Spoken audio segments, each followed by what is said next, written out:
So today I was out in the lab and having a play, and really what I was doing was having a look at a product which was really the innovator product in that sort of space and that type of technology, and then comparing it with the next level developments that have come along trying to move into that space. And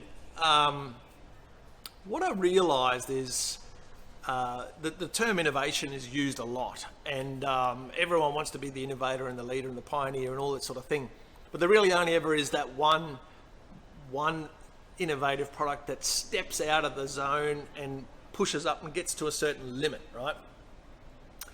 And in most industries, you think about IT and so forth, when someone sets a benchmark and brings out a certain level of technology, the next innovation is that level or above in performance criteria, in capability, in size, in whatever it is that you want to, refer to it as an improvement, value adding. Then what takes place is the volume of manufacturing increases and the prices drop as well. Now, in our industry, the innovation that takes place is here's the leader, the pioneer, they've pushed and they've created a certain marketplace. Our innovation, our idea of innovation is to actually now, we come in not above it, but in fact, we're trying to make it as sounding as similar as possible, but cheaper. And the only way you get there when you're starting off is you're not necessarily going to be cheaper unless you reduce some performance, some criteria, so you end up with a lesser standard. The next company that comes in and wants to be involved in that same market space, they come in and they're trying to compete again on price.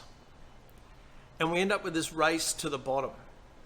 And I find it kind of sad, because in an industry where there's a lot of very clever chemists, a lot of very innovative people, and I mean that in the genuine sense, innovative as in wanting to change an industry, our mentality is constantly a race to the bottom. We are always trying to make cheaper.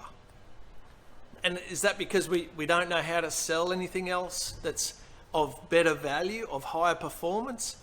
Do we always have to keep going for the cheaper option? Like, is that as good as we get? Now, if my approach is, how do we reach mainstream? How do we pick up our industry as a whole to mainstream? And I don't think that race to the bottom on innovation is the way there.